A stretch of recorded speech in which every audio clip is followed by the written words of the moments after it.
Some inheritances come with a price that can't be paid in this lifetime. Deep in the Adirondack wilderness, where cell towers fear to reach and GPS signals die like whispers, Margaret and Harold Whitmore stood before their unexpected inheritance, a log cabin that felt more like a tomb than a home. For 51 years, they'd shared everything: morning coffee, evening walks, even Harold's stubborn refusal to ask for directions. But now, staring at the basement's stone vault that radiated cold like a winter grave, Margaret felt something she'd never experienced in half a century of marriage: true fear. The temperature gauge read -40 degrees. In July, Harold's hand found hers as frost began forming on their breath. "Maggie," he whispered, "maybe we should—" But his words froze mid-sentence, literally, as both their bodies locked in place like ancient statues. Their minds remained trapped, aware, watching helplessly as something stirred behind the sealed stone, something that had been waiting decades for warm blood to return. What would you sacrifice to protect the person you've loved for 51 years? Your body, your soul, or your memories themselves? Before we jump back in, tell us where you're tuning in from, and if this story touches you, make sure you're subscribed, because tomorrow I've saved something extra special for you. The silence that followed was absolute, the kind of quiet that belongs to places where sound goes to die. Margaret's mind raced even as her body remained rigid as carved marble, trapped in that moment when Harold's fingers had been warm against hers.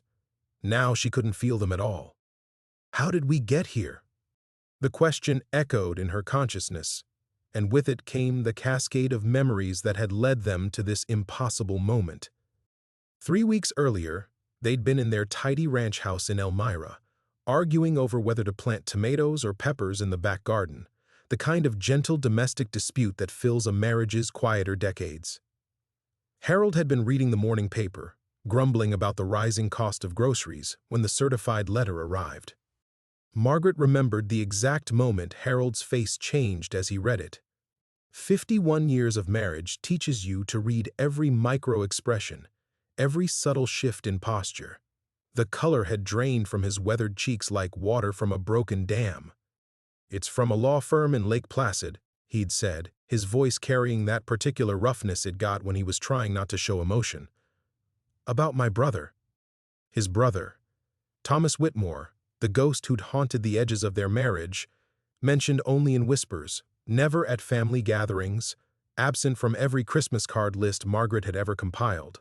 The brother who'd vanished into the Adirondack Mountains 15 years ago after some unspoken falling out that Harold refused to discuss, even with her. "Thomas is dead," Harold had continued, the words falling flat as stones. "Left us his place up north." That night, Margaret had lain awake listening to Harold's restless breathing, feeling the weight of secrets pressing down on their bedroom like a thundercloud. In all their years together, through his stint in Vietnam, through her mother's long illness, through Harold's heart attack at 65, she'd never felt him so distant. "What happened between you two?" she'd whispered into the darkness. Harold's silence had been answer enough. But Margaret was a retired librarian, and librarians were professional secret keepers and mystery solvers. The next morning, while Harold puttered in the garage, she'd researched everything she could find about Thomas Whitmore and his property. The records were sparse: a deed transfer in 1987, some old property tax filings, and one brief mention in a local newspaper about a wellness check requested by concerned neighbors who'd noticed his absence. No body had ever been found. The rational part of Margaret's mind, the part that had spent 40 years organizing information into neat, comprehensible categories, had whispered warnings.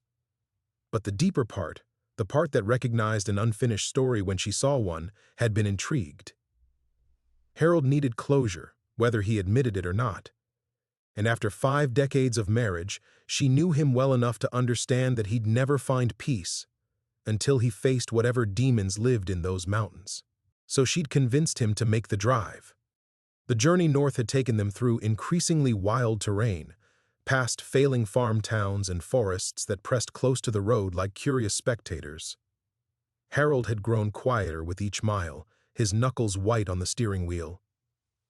Margaret had tried to fill the silence with cheerful observations about the scenery, but her words had felt hollow, inadequate against the growing weight of dread that seemed to emanate from Harold himself. The cabin, when they'd finally found it, had been worse than she'd imagined. Not the cozy mountain retreat she'd pictured, but a structure that seemed to crouch against the mountainside like something trying to hide. The logs were dark with age and moisture, and windows stared out at them with the blank expression of cataracts. Inside, dust motes had danced in shafts of afternoon sunlight that seemed reluctant to fully enter the space. Harold had moved through the rooms like a sleepwalker, touching objects with a reverence that bordered on fear. Thomas's reading glasses on the kitchen table, a half-finished crossword puzzle, a coffee mug with a ring of mold where liquid had evaporated.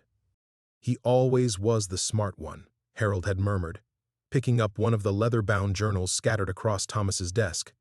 Too smart for his own good. Margaret had begun reading over his shoulder, her librarian's instincts immediately cataloging the increasingly erratic handwriting, the growing desperation in the entries.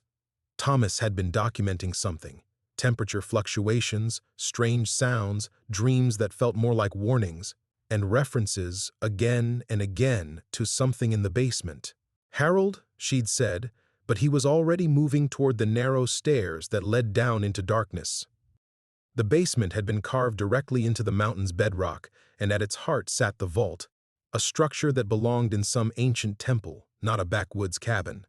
Stone blocks fitted together without mortar, covered in symbols that hurt to look at directly, and the cold, impossible, unnatural cold that had reached for them like living fingers. Now, frozen in this moment between heartbeats, Margaret understood with crystalline clarity that some doors should never be opened. But understanding, she realized with growing horror, had come far too late. The irony wasn't lost on her. A woman who had spent 40 years cataloging other people's stories was now trapped in her own, unable to turn the page. In this crystalline prison of consciousness, Margaret's mind drifted backward, seeking refuge in the ordinary moments that had defined their life before this impossible cold claimed them. She could see their morning routine with perfect clarity, Harold shuffling to the kitchen in his threadbare slippers, the coffee maker gurgling to life, the gentle argument over whether the newspaper should be read cover to cover or just skimmed for the important bits. 51 years of such mornings, each one unremarkable in its perfection. Their ranch house on Maple Street had been her sanctuary, every book alphabetized, every surface dusted, every photograph in its designated place. She'd retired from the Elmira Public Library 3 years ago, but the habits of organization had followed her home like loyal pets. Harold teased her about it, calling her the warden when she'd rearrange his tools in the garage or reorganize his sock drawer, but she'd seen the affection behind his complaints. That orderly world felt like another universe now. She remembered the weight of routine that had both comforted and chafed at her in recent years. Tuesday book club meetings where they dissected romance novels and pretended the mundane mysteries reflected their own lives. Thursday bridge games with the Hendersons, where the most dangerous thing was Ethel's tendency to overbid. Sunday dinners with their daughter Linda's family, watching grandchildren grow up and fast forward, each visit revealing startling changes. Hannah suddenly taller, little Michael's lisp finally conquered. Those grandchildren. The thought of them sent something like pain through her frozen consciousness. Hannah, 16 and fierce, who'd inherited Margaret's love of reading and Harold's stubborn streak in equal measure. Michael, 11 and obsessed with dinosaurs, who still asked for bedtime stories when he thought no one was listening. They'd planned to take them camping this summer, to teach them how to fish and identify constellations. Instead, she was trapped here, watching helplessly as some incomprehensible force fed on their warmth, their memories, their very essence. The retirement years were supposed to be golden, weren't they? Travel, perhaps. She'd always wanted to see Scotland, to walk through the libraries of ancient universities and breathe air thick with centuries of accumulated knowledge. Harold had promised they'd take that trip next year for the past 5 years running. Next year, when his knee felt better. Next year, when they'd saved a bit more. Next year, when the timing was right. There would be no next year now. She thought of their neighbors, the Kowalskis, who'd probably already noticed Harold's car missing from the driveway. Margaret had promised to water Ellen's tomatoes while they were away on this unexpected trip. Ellen would worry. She was the worrying type, the kind of woman who brought casseroles during crises and remembered everyone's birthdays. By now, she'd probably called Linda, voice tight with concern. "I haven't seen your parents since Tuesday." The search would begin soon. Margaret could picture it with librarian's precision, phone calls escalating to police reports, state troopers following their credit card trail north, eventually leading to this cursed place. But would anyone think to look in the basement? Would anyone be foolish enough to approach the vault? She hoped not. Let them think Harold and Margaret had simply decided to drive off into the sunset, pursuing some late-in-life adventure. Better that than bringing more victims to feed whatever ancient hunger lurked behind those symbols. The comfortable predictability of their old life seemed precious beyond measure now. She'd taken it for granted, the luxury of boredom, the gentle tyranny of routine. Harold's morning ritual of checking the bird feeder outside their kitchen window, the way he'd mutter complaints about the squirrels that raided it, her own evening habit of reading in bed while he dozed beside her, the familiar rhythm of his breathing a soundtrack to whatever story currently captured her attention. They'd talked sometimes about what came after. Not death, neither of them was morbid, but the shape their remaining years might take, simpler pleasures, more time with family, maybe selling the house and moving to one of those retirement communities with organized activities and someone else responsible for lawn maintenance. Small dreams for small lives, Harold used to say with affectionate resignation.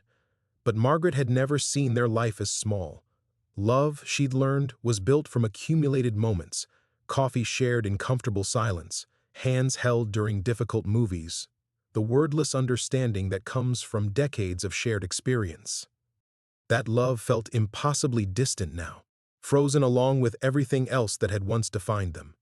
Yet somewhere in the crystalline clarity of her trapped consciousness, Margaret clung to it like an anchor. If they were going to face whatever came next, at least they would face it together, even if together now meant something she couldn't yet comprehend. Even in this impossible stillness, Margaret felt something shift. Not in her frozen body, that remained locked in its eternal reaching toward Harold, but in the very air around them. The vault's otherworldly cold, which had claimed them with such finality, began to pulse with a rhythm that felt almost like breathing. Something is changing. The thought came not as words, but as pure knowledge, the way understanding sometimes blooms in dreams. Through the crystalline prison of her consciousness, Margaret perceived movement in the darkness beyond the vault. Not the scurrying of mice or the settling of old wood, but something deliberate, purposeful, footsteps, impossible but unmistakable, the measured tread of someone descending those narrow basement stairs. Each footfall echoed through the bedrock with the persistence of a heartbeat, growing closer with mechanical inevitability. Margaret wanted to scream a warning, to somehow break free from her frozen state and protect whoever was foolish enough to approach this cursed place. But she could only wait, a helpless observer in her own horror. The footsteps paused at the bottom of the stairs. In the absolute silence that followed, Margaret's consciousness strained against its crystalline bonds, desperate to see who had come. Then, cutting through the darkness like a blade, came the harsh beam of a flashlight. Jesus Christ. The voice was young, male, tight with disbelief. Margaret watched as the light swept across the basement, illuminating the ancient stone vault and its impossible geometry. The beam lingered on the symbols carved into its surface, those writhing, eye-watering marks that seemed to shift when viewed directly. Uncle Thomas wasn't crazy after all. Uncle Thomas. Understanding crashed over Margaret with the force of a revelation. This was family, someone else drawn to this cursed place by blood and inherited mystery. The flashlight's beam swept wider now, and Margaret caught a glimpse of the young man holding it, early 30s, with Harold's strong jaw and her own dark eyes. David. Harold's brother's son. The nephew they'd heard about but never met. The child Thomas had raised alone after his wife's death. Margaret remembered now. Harold had mentioned him during their drive north, wondering aloud if David even knew about his father's death. Apparently, he did. David moved closer to the vault, and Margaret's trapped consciousness screamed silent warnings. "Don't touch it. Don't make the same mistake we did." But the young man seemed mesmerized by the structure's alien presence, just as she and Harold had been. "The journals said you were down here," David murmured, playing his light across the vault's surface. "But they didn't say what you really were." He pulled something from his jacket, a leather-bound book that Margaret recognized with a chill. Thomas's journal, one of the volumes they'd found scattered across his desk upstairs. David opened it, consulting pages with the careful attention of someone following instructions. "The vault feeds on warmth, on life itself," he read aloud. "But it can be sated, temporarily. The symbols aren't just decoration, they're a lock, and every lock has a key." David's flashlight swept the basement until it found what he was looking for. A wooden crate pushed against the far wall, its contents hidden beneath a moldering tarp. He crossed to it with purpose, pulling away the covering to reveal objects that made Margaret's consciousness recoil in terror. Bones, human bones, yellowed with age and arranged with ritualistic precision. At the center of the collection lay a skull, and nestled within its empty sockets were two stones that seemed to absorb the flashlight's beam rather than reflect it.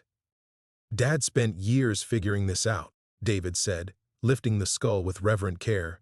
"Years studying what the old families left behind when they abandoned this place. The Mohawk called it the hunger that sleeps. The early settlers just called it the devil's basement. But you're older than all of them, aren't you?" He approached the vault again, skull in hand, and Margaret understood with growing horror what he intended.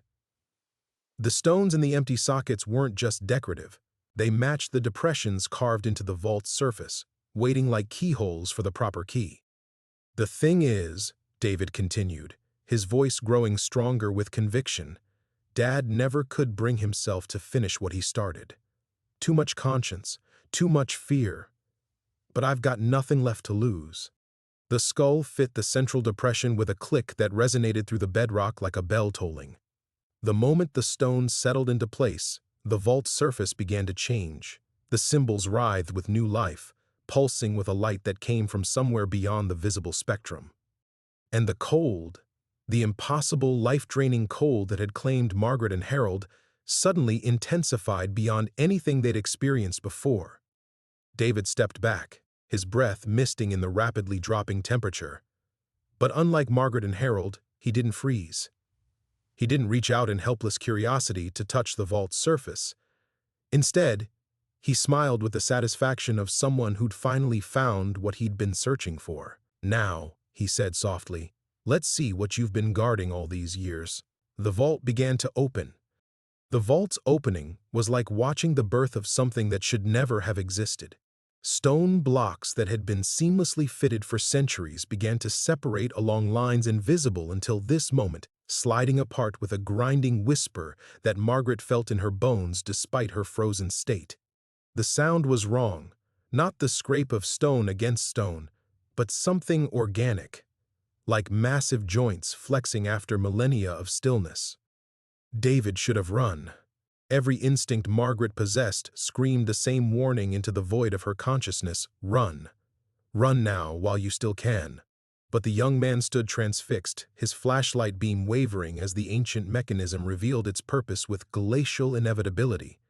From within her crystalline prison, Margaret could see what Harold could not: the way David's hands trembled despite his earlier confidence, the way his breath caught as that otherworldly light began seeping through the widening cracks between the stones.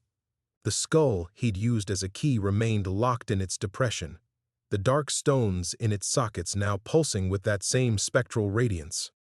"He's afraid." The realization cut through Margaret's horror with unexpected clarity.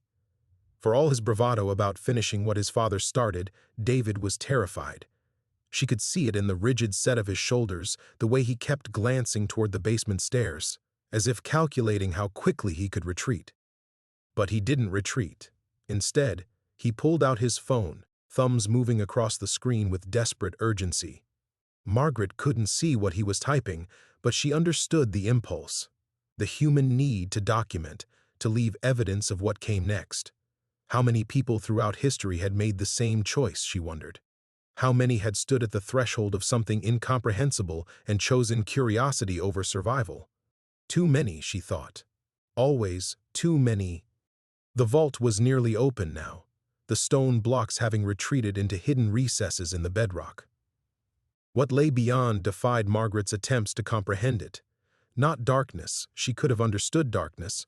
Instead, there was an absence so complete it seemed to pull at her vision, a void that her mind kept trying to fill with familiar shapes and failing. David's phone clattered to the basement floor, forgotten. His flashlight beam guttered and died, not from any mechanical failure, but because the light itself was being drawn into that impossible absence.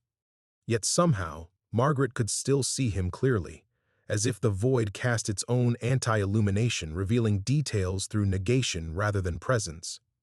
"Oh God," David whispered. His earlier confidence had evaporated entirely, replaced by the raw terror of someone who'd opened a door he couldn't close. "What did I do? What did I—" His words cut off as something emerged from the vault's depths. Not walked.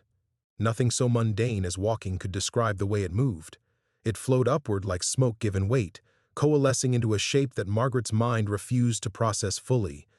Glimpses only, the suggestion of limbs that bent in directions anatomy shouldn't allow, surfaces that weren't quite skin and weren't quite stone, features that shifted between human and other with nauseating fluidity. But it was the cold that truly announced its presence.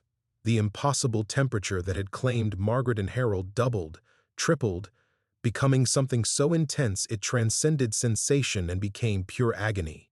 Ice crystals formed in the air itself, creating fractals of frozen moisture that tinkled to the basement floor like broken glass. David stumbled backward, his lips already blue, frost forming on his eyebrows and beard. But unlike Margaret and Harold, he didn't reach out to touch the source of the cold. His terror served as protection, keeping him mobile even as the temperature plummeted beyond anything the physical world should support. "I'm sorry," he gasped, speaking to the thing that continued to emerge from the vault. "I didn't understand. I thought you were treasure. Something valuable. But you're not, are you? You're not treasure at all." The entity turned what might have been its attention toward him, and David's knees buckled. But somehow, impossibly, he remained conscious, remained standing, though ice began forming on his clothes. "The others," he continued, his voice a broken whisper. "The couple upstairs, the ones who got too close. They're still alive, aren't they? Still trapped. That's what you do. You don't kill. You preserve. You collect." Margaret felt a chill that had nothing to do with temperature. Through her frozen consciousness, she understood that David was right. They weren't dead. Death would have been mercy. Instead, they'd become part of something's collection, specimens in an exhibition of human warmth and memory. The entity flowed closer to David, and Margaret could see him fighting every instinct to flee. His jaw was clenched so tightly she could hear his teeth chattering from across the basement. But he held his ground, staring up at the impossible thing with a mixture of terror and desperate determination. "There has to be a way," he said through lips that were turning black with frostbite. "There has to be a way to reverse this. To send you back where you came from." The thing that had emerged from the vault seemed to consider his words, or perhaps it was simply savoring his fear. When it finally moved again, it was with purpose, flowing toward David with the inexorability of an avalanche. But David surprised them all. Instead of running or freezing in place as Margaret and Harold had done, he lunged for the skull still embedded in the vault's surface. His fingers closed around it just as the entity reached him, and the basement exploded with light. The light wasn't illumination in any sense Margaret understood. It was something far more violent, a detonation of opposing forces that turned the basement into a battleground between impossible physics. David's scream cut through the chaos, but he didn't let go of the skull. Even as the entity recoiled, its flowing form writhing like smoke caught in a hurricane, he held on with the desperation of a drowning man clutching driftwood. "He's crossing over," Margaret realized with crystal clarity. "There's no going back for any of us now." The skull blazed in David's grip, the dark stones in its sockets now burning with that same spectral fire that had first emerged from the vault. But instead of being consumed by the light, David seemed to be feeding it somehow, his terror transforming into something harder, more purposeful. Margaret watched in fascination and horror as frost spread up his arms like living tattoos, but still he didn't freeze as she and Harold had. The difference, she understood now, was intention. She and Harold had stumbled into this nightmare as tourists, curiosity seekers drawn by mystery. But David had come here with purpose, armed with knowledge inherited from his father's obsessive research. He hadn't just opened the vault, he'd prepared for what lay beyond. "I know what you are," David gasped, his words visible as crystalline puffs in the supernatural cold. The entity towered over him now, its impossible anatomy shifting between forms like a fever dream made manifest. "Dad spent 20 years figuring it out. You're not from here, not from anywhere humans were meant to understand. But you're trapped here, aren't you? Locked away by people who knew better than to let you roam free." The creature's response was wordless, but devastating. The temperature dropped so rapidly that Margaret's consciousness registered it as physical pain, a sensation she shouldn't have been able to feel in her frozen state. Ice formed on the basement walls with sounds like breaking bones, and David's breath began coming in short, sharp gasps as hypothermia set in. But he didn't release the skull. Instead, he twisted it in its stone housing, and Margaret felt something fundamental shift in the vault's mechanism. The symbols carved into its surface flared brighter, then began to pulse in a rhythm that felt organic, alive. The entity let out what might have been a shriek of rage or anguish, a sound that bypassed Margaret's ears and struck directly at her consciousness. "The lock works both ways," David said through chattering teeth. "Dad figured that out too. You can open it from the outside, but you can also seal it from within. Permanently." "No." Margaret's thoughts crystallized into desperate urgency. "He doesn't understand what he's doing. If he seals the vault while we're still—" But David was beyond hearing warnings, even if she could have voiced them. The young man's face had taken on the terrible serenity of someone who'd accepted his fate and found it bearable. He looked directly at the writhing entity, frost spreading across his features like intricate lacework, and smiled.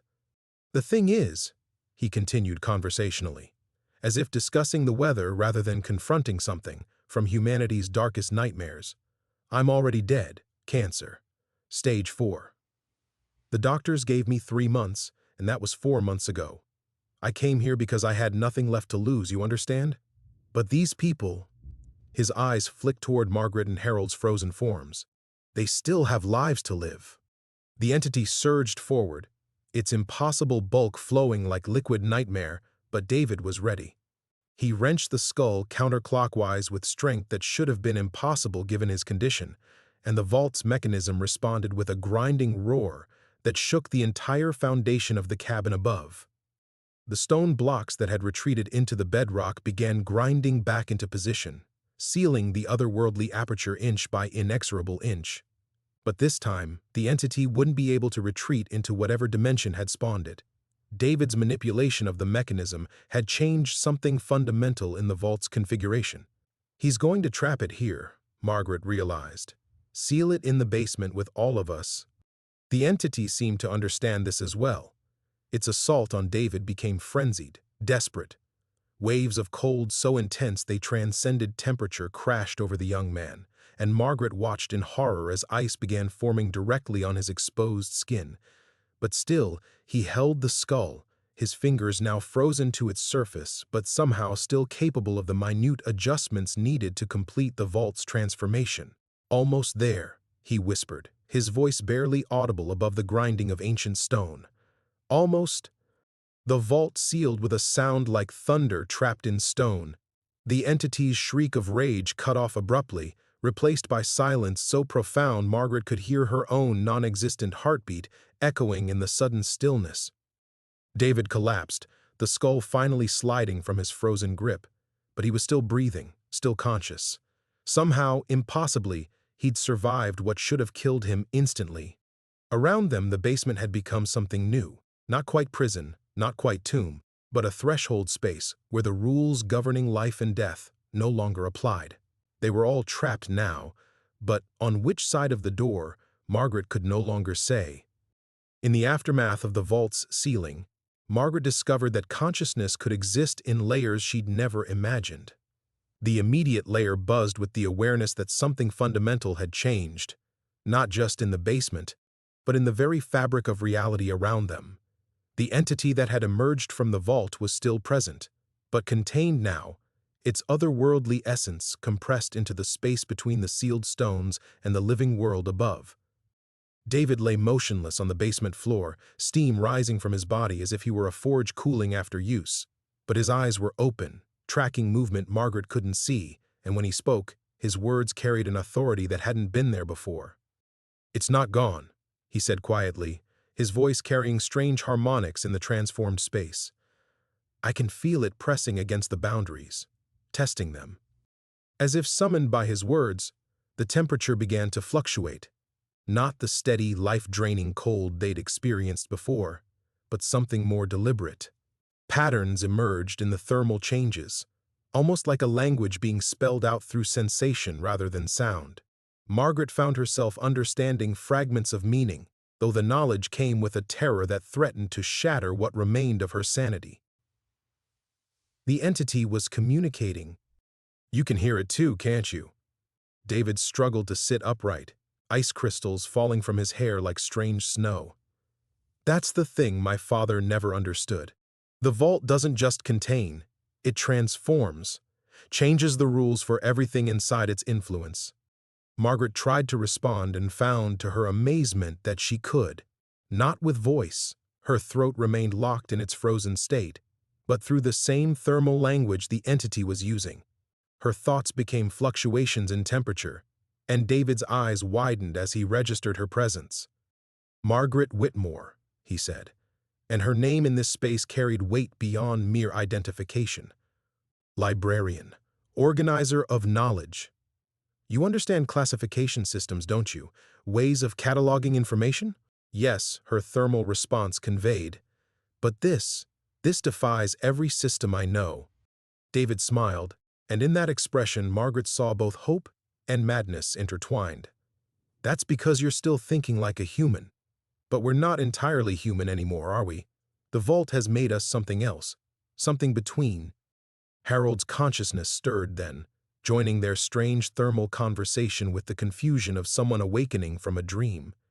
His thoughts carried the warmth of 51 years of marriage, and Margaret felt tears she couldn't shed as his love reached across the impossible space between their frozen bodies. "Margaret? What's happening to us?" "I don't know," she responded, "but we're still together. Whatever this is, we're facing it together." The entity's presence pressed closer, and now Margaret could sense its nature more clearly. It wasn't malevolent in any human sense, it was alien, operating according to laws that preceded human understanding by eons. It fed on warmth, yes, but not out of hunger, out of loneliness. It had been trapped in the vault for so long that the sensation of living warmth had become its only connection to existence itself. David seemed to understand this as well. "You're homesick," he said to the invisible presence, "aren't you? Cut off from wherever you came from, feeding on scraps of human experience because it's all you have left." The thermal response that came back was so profound with ancient sadness that Margaret felt her consciousness reel. Images flashed through the shared space, glimpses of a realm where geometry followed different rules, where temperature and light existed as living entities, where the entity had once moved freely through dimensions humans couldn't imagine. "The people who built the vault," Margaret realized, her thoughts flowing through the thermal medium, "they weren't trying to destroy you. They were trying to help." "Yes," came the entity's response, laden with gratitude for being understood at last. "Trapped. Accident. Dimensional tear. Tried to return, but barrier." David pulled himself fully upright, his movements now carrying an otherworldly grace. "The vault isn't a prison, it's a compass, a way of pointing home. But it needs specific conditions to work, a balance between our reality and yours." As understanding dawned, Margaret felt the basement around them beginning to shift once again. The sealed vault wasn't an ending, it was a recalibration. David's intervention had created something unprecedented, a space where human consciousness could coexist with alien intelligence, where the boundaries between dimensions became permeable without being destructive. But with understanding came a terrible choice. The entity could return to its native dimension, but only if someone maintained the balance from this side, someone who understood both the human and alien perspectives, someone willing to serve as a permanent bridge between worlds. Margaret looked at David through senses that transcended sight and saw the resignation in his transformed consciousness. He'd already made his choice, had made it the moment he'd grasped the skull and refused to let go. The basement had become a laboratory for impossible physics, and they were all test subjects in an experiment whose outcome would determine not just their fate, but the safety of both worlds. The real test was just beginning. The thermal conversation hung in the air like visible breath, and Margaret felt the weight of impossible choices settling over them all. David's transformed consciousness radiated a calm that spoke of decisions already made, while Harold's presence pulsed with the protective instincts of 5 decades spent shielding his wife from harm. But this was a danger that couldn't be fought with conventional weapons or escaped through familiar exits. "The balance requires precision," David continued, his words creating small eddies of warmth in the supernatural cold. "Too much human consciousness, and we anchor the entity here permanently. Too little, and the dimensional boundaries collapse entirely. Either outcome destroys both worlds." Margaret's mind, trained by decades of cataloging information, began organizing the fragments of understanding into something approaching a plan.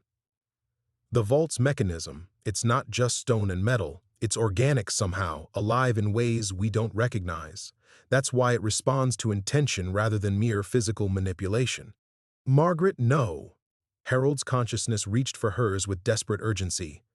"I know that tone, even without voice. You're planning something dangerous."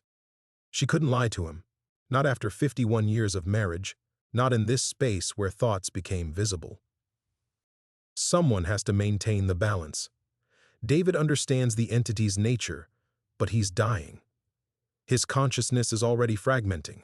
We need someone stable, someone who can hold the pattern steady while the entity crosses over.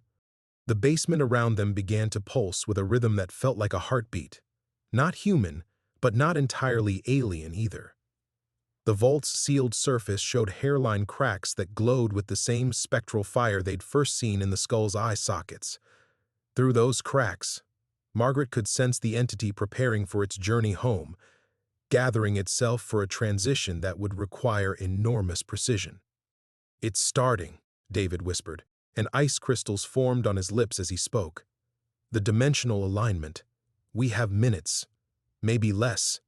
The entity's presence intensified, and with it came a flood of gratitude so profound it threatened to overwhelm Margaret's consciousness entirely. Images cascaded through the thermal medium, visions of the entity's home dimension, where beings of living energy danced through crystalline structures that sang with mathematical harmony. It had been lost for centuries in human time, trapped by an accident of physics when reality had torn along stress lines its people hadn't anticipated. "Beautiful," Margaret breathed, her consciousness expanding to accommodate wonder alongside terror. "No wonder it's been so lonely." But understanding brought clarity about the price of the entity's freedom. The vault's mechanism required a conscious will to hold the dimensional gateway stable during transit. Someone would have to merge their awareness with the alien structure, becoming part of the bridge between worlds. And once the entity crossed over, that bridge would have to be severed from the other side, cutting off whoever maintained it from their own reality. Harold's consciousness flared with protective fury. There has to be another way. Some solution that doesn't require sacrifice. David's thermal presence grew fainter, his dying body's hold on consciousness weakening. "I've studied this for months. My father spent 20 years researching every possibility. The mathematics are absolute. The bridge requires a life to anchor it, and that life can't survive the crossing." The entity pressed closer, its alien gratitude mixing with something approaching human empathy. It understood the cost they were contemplating. the magnitude of what it was asking. For a moment, Margaret sensed its consideration of abandoning the attempt, remaining trapped rather than demanding such a price. But the dimensional alignment was already building, forces beyond any of their control drawing the gateway toward activation. The choice wasn't whether to attempt the crossing. It was whether to guide it safely or let it happen chaotically, potentially tearing reality apart in the process. Margaret felt Harold's consciousness recognizing the same truth she had grasped.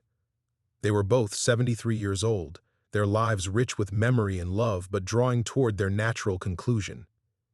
David was dying anyway, his young life stolen by cancer. The mathematics of sacrifice weren't just about physics, they were about meaning, about what each choice would preserve or destroy. Together, Harold's thought reached her with absolute certainty. If this is where our journey ends, we face it as we faced everything else. Together, the entity's presence shimmered with something approaching tears. Through the thermal medium, it tried to convey its understanding of human love, its recognition of what they were offering. The alien intelligence had witnessed countless species across dimensions, but the depth of connection between Margaret and Harold was something precious, even by cosmic standards. David's consciousness flickered like a candle in wind, his hold on life measured now in moments rather than minutes. The mechanism is activating. You have to choose now. Around them, the basement began to transform one final time. The vault's sealed surface cracked open along lines of pure energy, revealing not the void they'd seen before, but a tunnel of living light that stretched toward dimensions human perception couldn't fully grasp. Margaret reached for Harold's consciousness across the impossible space between their frozen bodies and found him reaching back. Whatever came next, they would face it as they had faced 5 decades of smaller challenges, as partners, as equals, as two halves of something greater than either could be alone. The real test wasn't just beginning. It was about to claim them all. The tunnel of light pulsed with otherworldly beauty, but Margaret felt her consciousness recoil from its alien perfection. This was the moment Harold's journal had been building toward, the choice that would define not just their deaths, but the meaning of everything they'd shared across 51 years of marriage. The entity's gratitude pressed against her awareness like warm honey, sweet with the promise of cosmic purpose, but underneath lay the terrible arithmetic of sacrifice. I can't do this, she realized with crystalline horror. I can't condemn Harold to this fate. David's dying consciousness flickered between them, his young life ebbing as the dimensional forces gathered strength. The alignment won't hold much longer, he whispered through the thermal medium, his thoughts growing translucent. If we don't act now. But Margaret was remembering Harold's hands as he'd helped her down the basement stairs just hours earlier. Patient hands that had buttoned her coat through countless winters, that had held her through pneumonia and grief and the slow terror of aging. She was remembering his voice reading her library books aloud when her eyes grew tired, the way he still brought her coffee each morning exactly as she liked it. The 1,000 small kindnesses that had built their life together brick by brick. The entity's presence surged closer, and with it came understanding that transcended language. It showed her what would happen if they refused, the dimensional tier widening uncontrollably, reality fracturing along stress lines that would spread from the Adirondacks across the globe. Cities would freeze as alien geometries imposed themselves on human space. Millions would die as the laws of physics rewrote themselves according to incomprehensible logic. But if we anchor the bridge, Harold's consciousness reached for hers with desperate love. We save them all, everyone above us, living their normal lives. Our deaths would have meaning. The vault's mechanism thrummed with increasing intensity, and Margaret felt her awareness stretching toward dimensions that her human mind wasn't designed to process. The entity was showing her the truth of what they would become, not dead exactly, but transformed into something between human and alien, conscious guardians of the boundary between worlds. They would exist together in ways that transcended physical form, their love becoming the foundation that held reality stable. It's not death, she realized with wonder that mixed terror and hope in equal measure. It's metamorphosis. David's consciousness gave one final flicker of recognition. My father was wrong.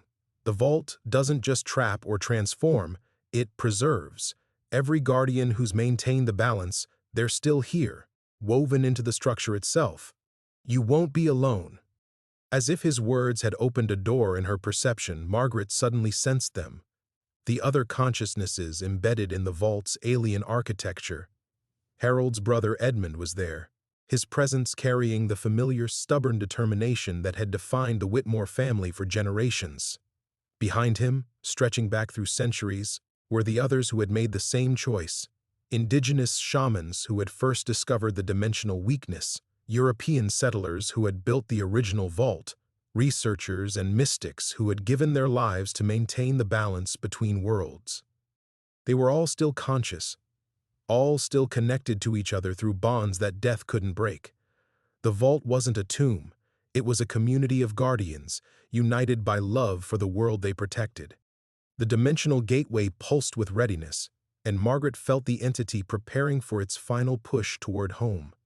The alien intelligence radiated one last wave of gratitude, mixed with profound sadness at the cost of its freedom.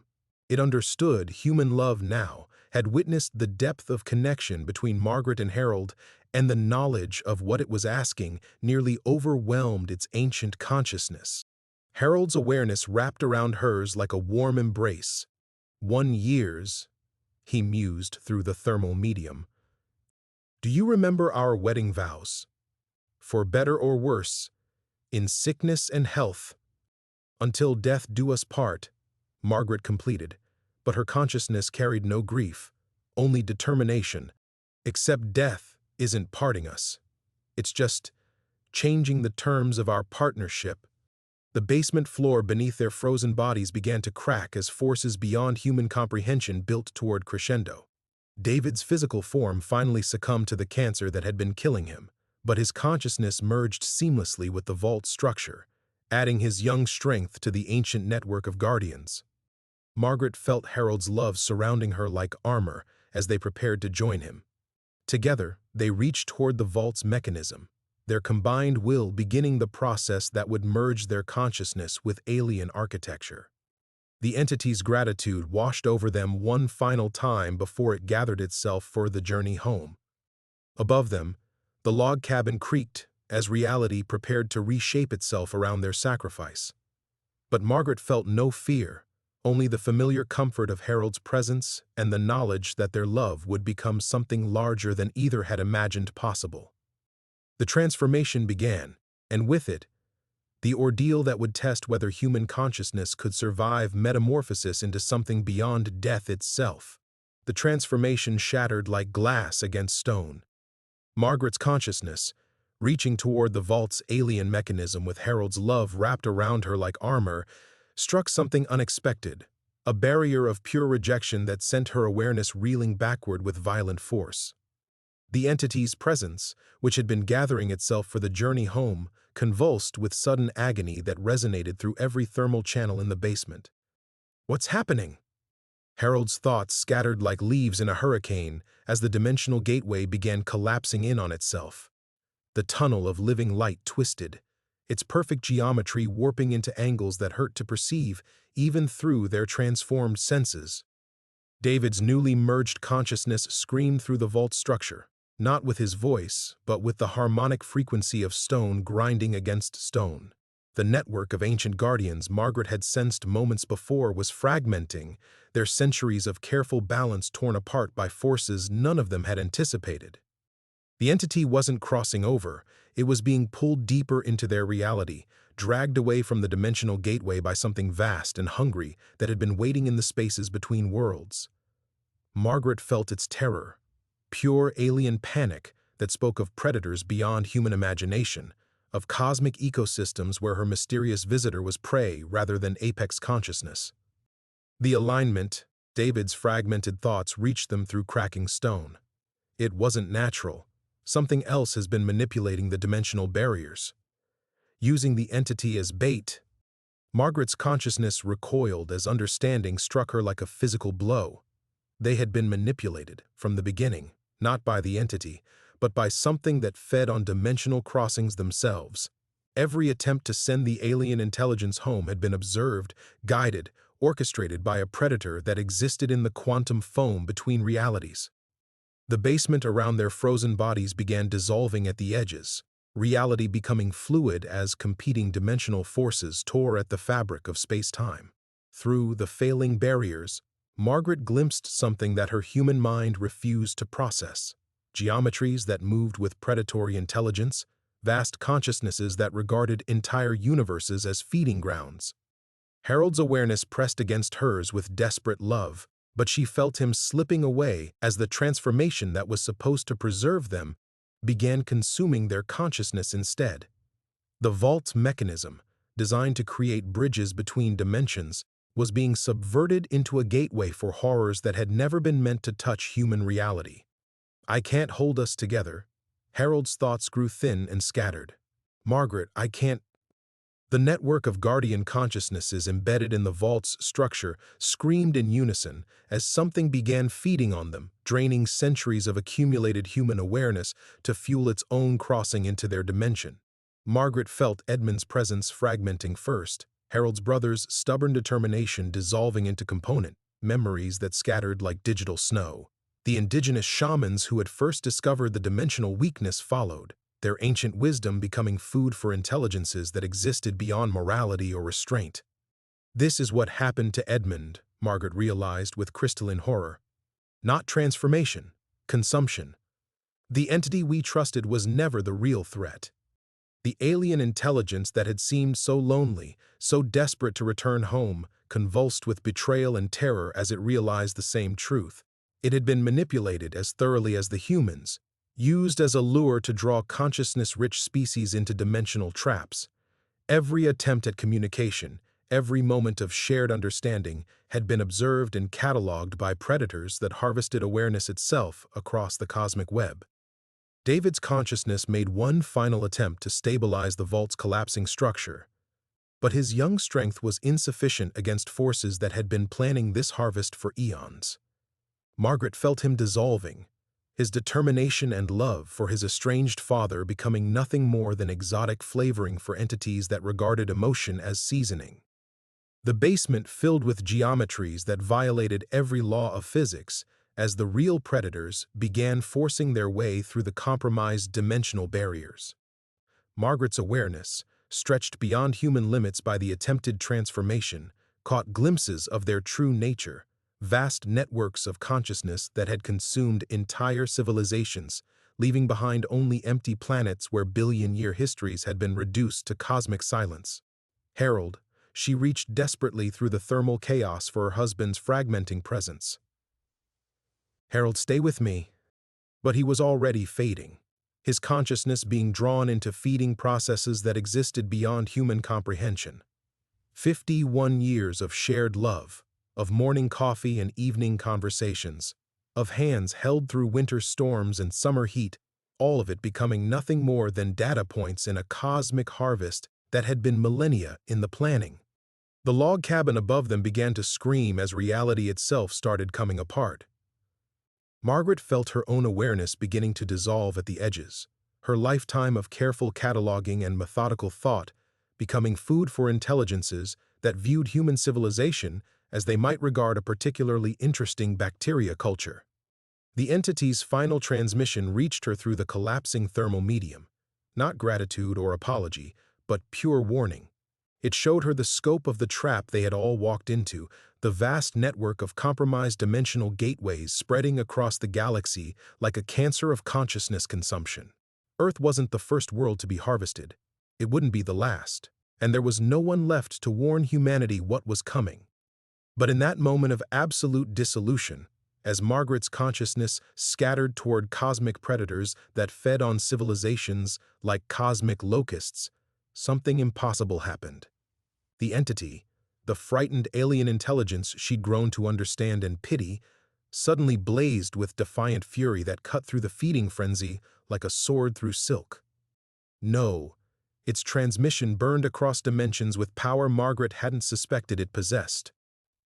"I will not be complicit in another harvest."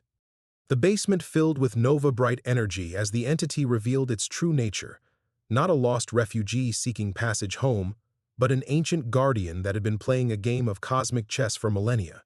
Every moment of apparent helplessness, every plea for assistance, had been carefully orchestrated theater designed to lure the consciousness predators into a trap of its own making.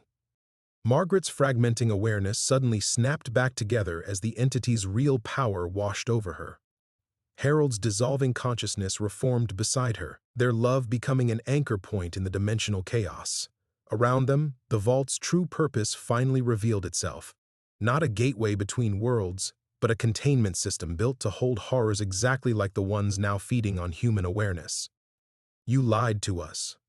Harold's thought blazed with betrayal even as relief flooded through him.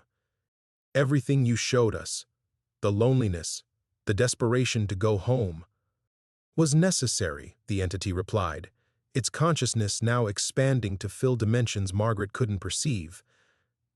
"The predators are ancient beyond measure. They can sense deception across galactic distances unless the performance is absolutely convincing. You had to believe I was helpless because they had to believe it too." David's consciousness, which had been fragmenting moments before, suddenly stabilized as the vault's real mechanisms activated. The network of guardian consciousnesses Margaret had sensed earlier blazed back to full strength. But now she understood their true role. They weren't victims of transformation. They were willing participants in a cosmic defense system that stretched across multiple galaxies. Edmund's presence pressed against her awareness, carrying his familiar stubborn determination mixed with profound satisfaction. Through the thermal medium that connected all consciousness within the vault, he shared the truth that had taken him months to uncover before his apparent death. The dimensional weakness beneath the cabin was real, but it had been deliberately created as a lure, honey to attract the cosmic insects that fed on civilizations. "The Adirondacks are just one node in a vast network," his consciousness explained, as the vault's walls began reshaping themselves into geometries that hurt the invading predators. Every mysterious disappearance near dimensional anomalies, every haunted location where reality seems thin, they're all part of the same defense grid. Margaret felt her worldview reshaping itself as dramatically as the basement around their frozen bodies. The entity hadn't been trapped in their dimension. It had been standing guard, waiting for the consciousness predators to finally take the bait. Every moment of apparent vulnerability had been calculated to draw them into a cosmic mousetrap that had been millennia in the preparation. The predators' feeding frenzy turned to panic as they realized the true nature of their situation. The basement filled with alien screams that existed only as thermal signatures, cosmic horrors discovering they had walked into a carefully prepared ambush. The vault's walls began contracting, not to contain the human consciousness within, but to compress the invading entities into manageable portions.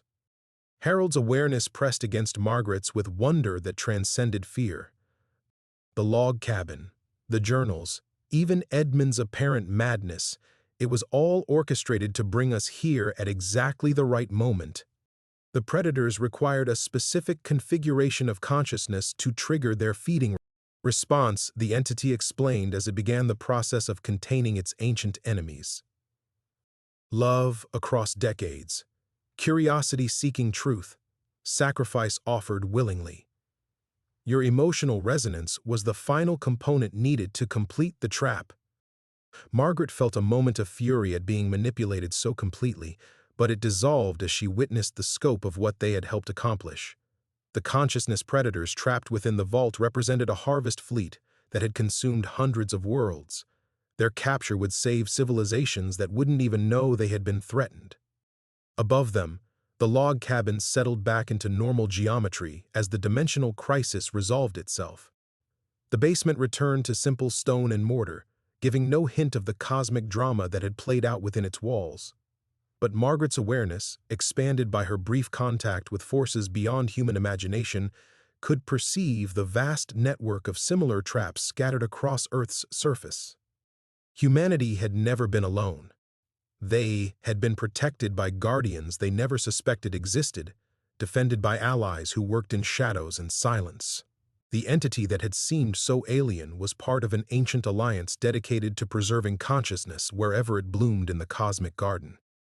So what happens now? Margaret asked through the thermal medium that still connected them all. Do we return to our normal lives? Pretend none of this happened? The entity's consciousness radiated something approaching affectionate amusement. You were never meant to return unchanged. The real revelation is just beginning. Margaret's consciousness drifted in the thermal medium that connected all awareness within the vault. Her perception expanded far beyond anything she had imagined possible in her 73 years. The entity's words, "The real revelation is just beginning," echoed through dimensions she was only now learning to sense. Around her, Harold's presence hummed with the steady warmth that had anchored her for 51 years, but even he felt transformed by what they had witnessed. "What did you mean?" she asked, directing her thoughts toward the ancient guardian that had orchestrated their cosmic deception. What? Revelation. The entity's consciousness shifted, and suddenly Margaret could perceive the vast network it had shown her in glimpses, but now with crystalline clarity. Across Earth's surface, dozens of similar installations pulsed with barely contained energy. The Bermuda Triangle, the Devil's Tower, the mysterious zones where compasses spun wildly and aircraft disappeared, all nodes in a planetary defense grid that had been protecting humanity since before recorded history. Your species stands at a threshold, the entity explained, its thoughts carrying undertones of profound hope mixed with ancient caution. The consciousness predators we have just contained represent only one threat among many. There are others, entities that harvest entire star systems, collectives that consume the mathematical frameworks underlying reality itself. Your world has remained hidden from them behind barriers that grow thinner with each passing decade. Harold's awareness pressed against Margaret's with questions that cascaded like water over stone. Hidden how, and why are the barriers failing? Edmund's consciousness joined their thermal conversation, his presence carrying the weight of months spent uncovering these truths. Technology, he transmitted with grim satisfaction. Every radio telescope scanning deep space, every quantum computer manipulating probability waves, every satellite network linking global communications, they're all inadvertently broadcasting humanity's existence across dimensions that were meant to remain separate. Margaret felt a chill that had nothing to do with the vault's unnatural cold. Her librarian's mind immediately grasped the implications.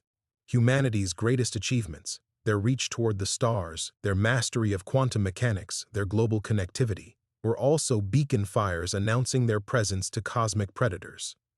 The defense grid was designed for a pre-technological civilization, the entity continued, sharing visual concepts that made Margaret's consciousness real.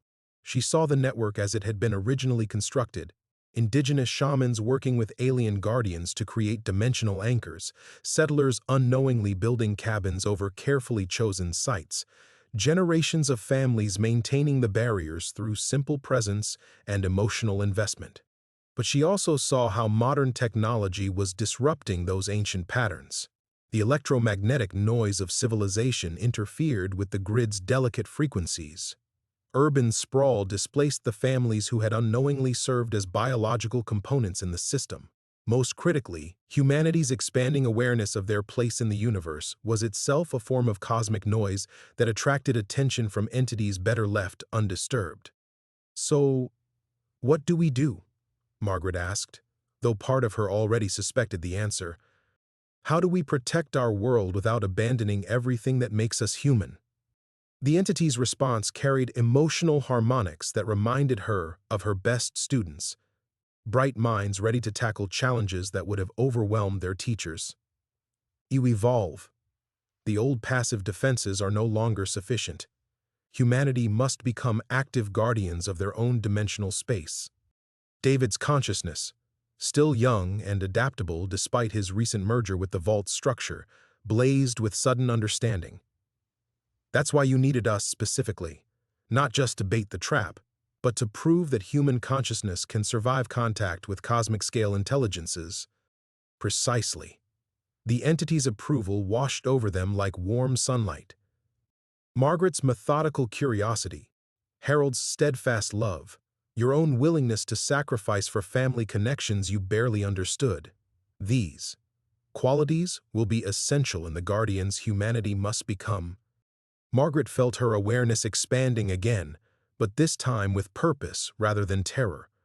The entity was showing her training protocols, consciousness expansion techniques that would allow human minds to perceive and interact with the dimensional infrastructure protecting their world. She saw herself not as a victim of cosmic forces, but as a student in the universe's most advanced academy. The network needs new nodes, the entity explained, anchored by consciousness rather than geography. Mobile guardians who can respond to dimensional incursions anywhere on Earth. Human minds are uniquely suited for this role. Your species' emotional complexity provides stability that pure logic cannot achieve. Harold's thoughts sparkled with the determination that had carried him through decades of marriage and fatherhood. You're asking us to become something more than human. I'm asking you to become more fully human than your species has ever been allowed to be, the entity corrected.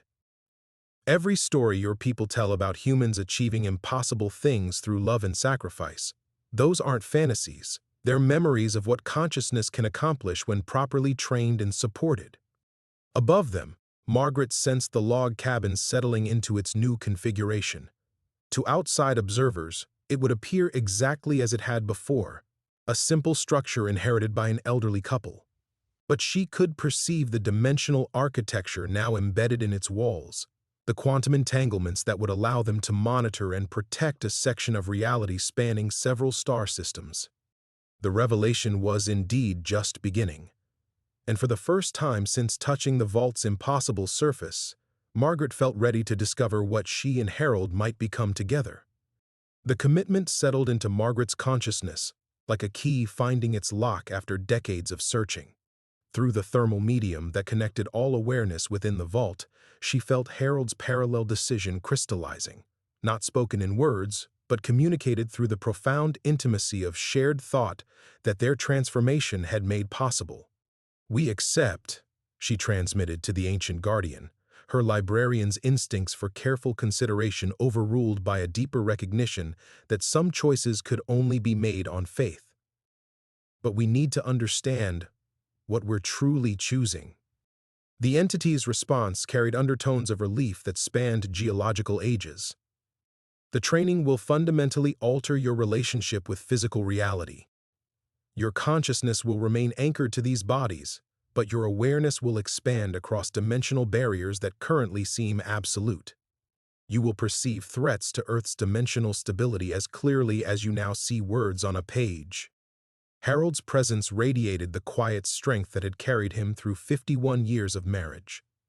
And the cost? There's always a cost. Edmund's consciousness pressed against them with brotherly affection tinged by regret. Isolation from those you love who cannot share the transformation. I watched my wife age while I prepared for this role, unable to explain why I was pulling away. The knowledge changes you in ways that create unbridgeable gaps with unaltered humans. Margaret felt the weight of that revelation settling into her awareness like lead. Their children, their grandchildren. How could she maintain those precious relationships while guarding secrets that spanned star systems? Yet even as the question formed, she understood that the choice had already been made the moment she touched the vault's surface. The consciousness predators they had helped trap were merely the first wave of threats that would arrive with increasing frequency, as humanity's technological noise grew louder across the cosmic web.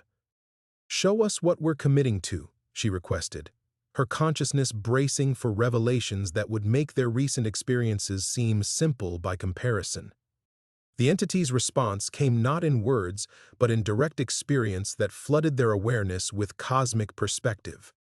Margaret suddenly perceived Earth as she truly was, a small blue marble suspended in dimensional space riddled with weak points where reality grew thin. Ancient guardian posts flickered like lighthouse beacons across the planet's surface, most of them failing as the families who had unknowingly maintained them moved to cities or died without passing along traditions they had never fully understood. She saw the approaching dangers with crystalline clarity. Harvest fleets of consciousness predators detecting Earth's expanding electromagnetic signature, reality parasites drawn by humanity's quantum experiments. dimensional scavengers following the trails left by deep space exploration. Wave after wave of cosmic threats, each requiring different defensive strategies, each capable of ending human civilization in ways that would make extinction seem merciful.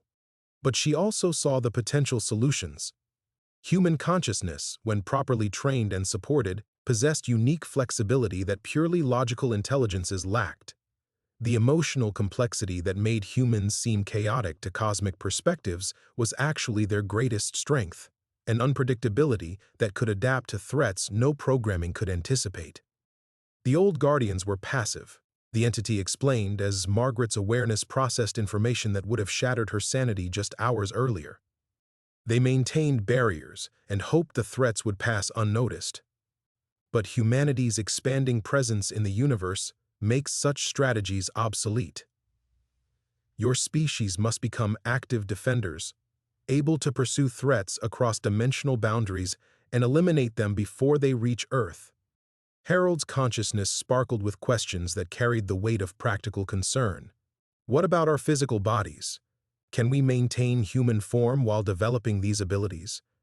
David's presence joined their conversation, his younger awareness already adapting to the Vault's training protocols with startling speed. I can feel the changes beginning. We're not becoming less human. We're becoming more completely human than evolution alone would have allowed. Margaret sensed the truth in his words as her own transformation accelerated. The Vault's mechanisms were integrating with their nervous systems, creating new pathways for consciousness that enhanced, rather than replaced their existing humanity. Her love for Harold didn't diminish. It became a source of power that could stabilize reality itself. Her methodical curiosity transformed into a precision instrument capable of analyzing threats across multiple dimensions simultaneously. Above them, she felt the log cabin completing its metamorphosis into something that appeared unchanged to casual observation but functioned as a sophisticated monitoring station. Their neighbors would see an elderly couple adjusting to retirement in their inherited property. The truth, that Margaret and Harold Whitmore were becoming humanity's first conscious guardians against cosmic predation, would remain hidden behind careful normalcy. The final confrontation approaches, the entity warned, as Margaret's expanded awareness detected new disturbances in the dimensional fabric surrounding Earth. The consciousness predators we trapped were scouts for a much larger force. Their disappearance will be noticed within days. When the main harvest fleet arrives, they will bring weapons capable of consuming entire star systems. Margaret felt her transformed consciousness settling into patterns that would have terrified her yesterday, but now seemed as natural as breathing. The road back to her old life had become impossible the moment she accepted the truth about humanity's place in the cosmic ecosystem. There was only the path forward now, into responsibilities that spanned galaxies and threats that existed beyond human imagination. But Harold was with her. Their love transformed into something that could anchor reality itself. For the first time since touching the Vault's surface, Margaret felt ready to discover what two humans could accomplish when they stopped accepting limitations and started embracing possibilities that transcended death itself. The real war for humanity's survival was about to begin.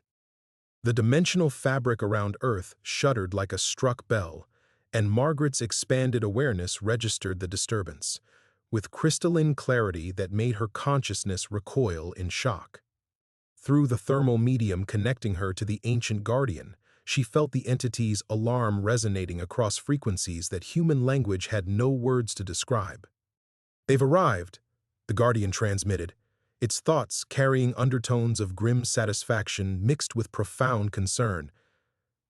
Faster than anticipated. The harvest fleet detected their scouts' capture within hours rather than days. Margaret's consciousness pressed against Harold's as her transformed senses perceived the approaching threat. Massive geometric shapes were materializing in the dimensional spaces between Earth's reality and the cosmic void.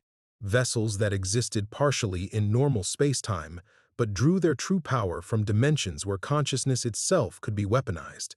Each ship pulsed with the collected awareness of civilizations they had already consumed, their hulls crafted from crystallized suffering that served as both armor and ammunition. How many? Harold asked through the vault's communication matrix, his thoughts steady despite the magnitude of what they were witnessing. Edmund's consciousness joined their connection, his months of preparation evident in how smoothly he interfaced with the monitoring systems. Primary vessels, each roughly the size of Manhattan, support craft numbering in the thousands. They're positioning themselves at dimensional weak points around the globe. David's awareness blazed with information as he accessed the Guardian Network's tactical databases. They're not planning a direct assault. This is a harvesting operation. They intend to drain Earth's consciousness slowly, feeding on human awareness until our civilization collapses into vegetative emptiness. Margaret felt her librarian's instincts engaging with the tactical situation, her methodical mind analyzing the threat patterns with supernatural clarity. The Harvest Fleet had positioned their primary vessels over population centers where human consciousness was most densely concentrated: New York, London, Tokyo, Mumbai. The support craft were spreading across rural areas, creating a global net designed to prevent any awareness from escaping their feeding systems. The old defensive grid is already failing, the Guardian warned as monitoring stations across Earth's surface began reporting system failures. Passive barriers cannot withstand this level of coordinated assault. Active intervention is required immediately.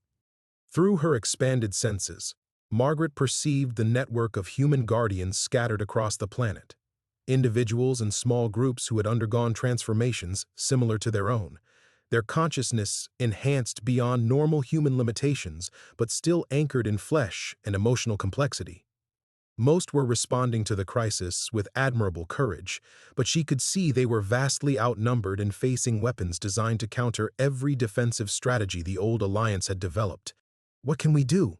she asked, though her transforming awareness was already beginning to suggest possibilities that would have seemed like fantasy just hours earlier. "We've had minutes of training compared to their eons of experience." The Guardian's response carried emotional harmonics she was learning to recognize as its equivalent of fierce hope. "You possess advantages they cannot comprehend or counter. Human consciousness is uniquely chaotic. Your species' emotional volatility makes your defensive patterns impossible to predict or neutralize through logical analysis."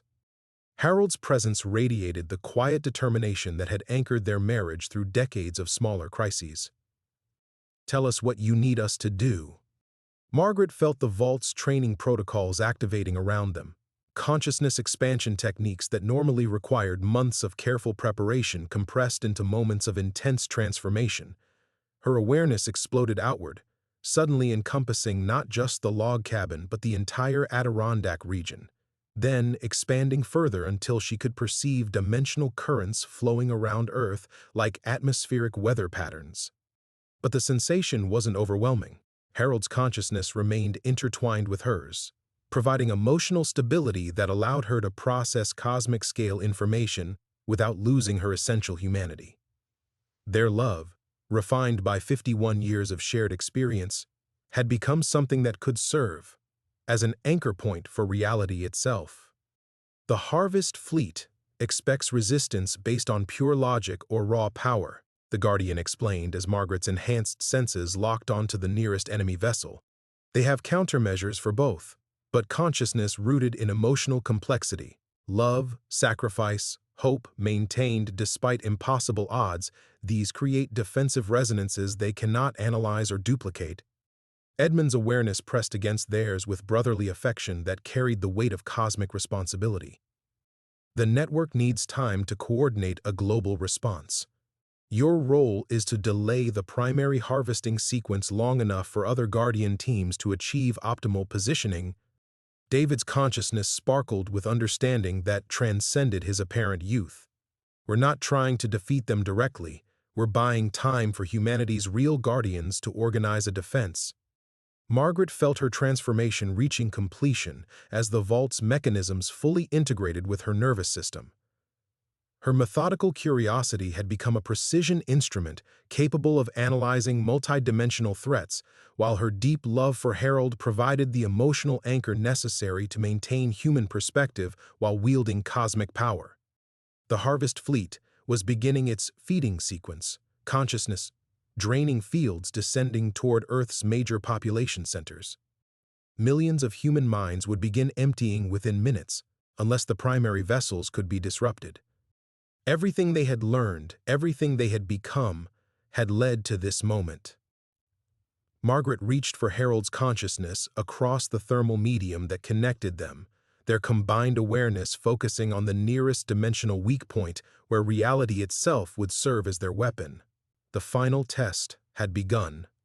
Margaret and Harold's combined consciousness erupted through the dimensional weak point, like a blade of crystallized love, their merged awareness striking the nearest harvest vessel with force that transcended mere physics. The ship's crystallized suffering, hull, cracked along lines that had never existed before, reality itself recoiling from the paradox of human emotional complexity wielded as a weapon. Impossible, came the collective shriek from the Harvest Fleet's primary intelligence, a vast network of consumed civilizations that had never encountered consciousness capable of rewriting fundamental laws through sheer determination. Biological entities cannot manipulate dimensional infrastructure directly, but Margaret felt Harold's steady presence anchoring her as she reached deeper into the cosmic forces flowing through Earth's dimensional matrix. Her librarian's instincts, transformed by the Vault's training protocols, analyzed the Harvest ship's operational patterns with supernatural clarity, while her love for Harold provided the emotional resonance necessary to turn analysis into action. The nearest vessel lurched as Margaret's consciousness invaded its feeding systems, her methodical mind dissecting the mechanisms designed to drain human awareness. Where the ship's builders had expected logical defensive structures, they found emotional chaos that adapted faster than their countermeasures could analyze. Margaret's grief over Harold's recent terror transformed into protective fury that burned through the vessel's consciousness control matrices like acid. They're not following any known defensive patterns. The Harvest intelligence transmitted across frequencies that made Edmund's consciousness recoil in pain. Recommend immediate tactical withdrawal. Withdrawal denied, came the response from what Margaret now perceived as the fleet's true commander, something vast and ancient that existed primarily in dimensions where suffering could be collected and refined into power. Feeding sequence will continue. Deploy reality anchors around the anomalous consciousness sources. Margaret felt massive mechanical tendrils erupting from the Harvest ships, seeking to entrap her and Harold's merged awareness within crystalline matrices designed to contain entire star systems. But David's consciousness blazed alongside theirs, his younger mind interfacing with the Vault's defensive systems to create interference patterns that made their location impossible to pinpoint. The reality anchors struck empty space as Margaret and Harold's awareness flowed through dimensional channels that existed primarily because they believed such channels must exist. Their 51 years of marriage had taught them to trust in connections that transcended physical form, and that trust had become a navigation system capable of bypassing every logical constraint the Harvest Fleet understood. Target the population centers directly, the ancient commander decided with cold pragmatism that carried the weight of countless consumed worlds. If the anomalous sources attempt interference, they will be destroyed along with their entire species. Margaret's consciousness blazed with protective instincts that transformed her into something the universe had never seen before. A human mind wielding cosmic forces through pure maternal determination. As consciousness-draining beams descended toward New York's 8 million sleeping inhabitants, she reached across dimensional space and seized the primary weapon systems with her bare awareness. The Harvest ships convulsed as Margaret's emotional chaos flooded their targeting computers. Her love for Harold and her grandchildren and every human story she had ever cataloged in 5 decades of library work, overwhelming systems designed to process only logical inputs. Where the ship's builders had installed consciousness-draining mechanisms, they found awareness that grew stronger when challenged, fed by emotional connections that spanned generations. Harold's presence merged completely with hers as they together grasped the fundamental truth the ancient guardian had been trying to teach them. Human consciousness wasn't chaotic despite their emotional complexity, it was powerful because of it.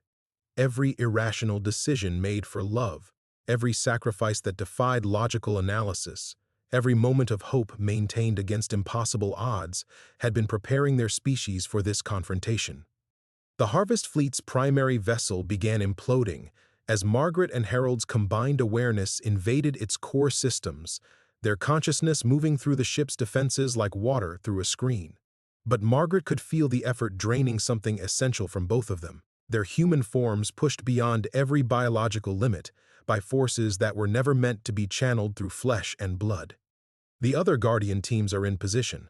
Edmund transmitted as his own consciousness interfaced with monitoring stations across the globe. Global defensive grid is coming online now. Around the world, Margaret sensed similar confrontations beginning as human guardians engaged harvest vessels with weapons forged from emotional paradox and impossible determination. Each battle was unique, shaped by the specific loves and losses that defined individual human experience, creating a defensive pattern too chaotic for any logical system to predict or counter. But the ancient commander wasn't finished. Margaret felt its attention focusing on their position with malevolent intelligence that had consumed entire galaxies. Something vast and hungry was preparing to manifest directly in Earth's dimensional space, abandoning subtlety for a direct assault that would crack the planet's reality like an eggshell. "You have delayed us sufficiently to achieve tactical positioning," it transmitted with cosmic contempt that made her consciousness recoil. "Now we will demonstrate why biological entities should never challenge forces beyond their comprehension." The real battle was about to begin. The ancient commander materialized in Earth's dimensional space, like a wound torn in reality itself, its presence so vast and malevolent that Margaret's enhanced consciousness nearly shattered from the mere proximity.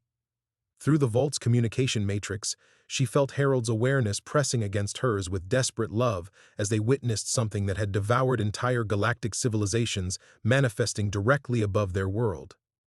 "It's going to tear through the planet's dimensional foundation," David transmitted, his younger consciousness blazing with terrified understanding. "If it establishes a full manifestation, Earth's reality will collapse into the cosmic void." Margaret's librarian instincts analyzed the threat with supernatural clarity that made her soul recoil in horror. The commander wasn't simply another harvest vessel.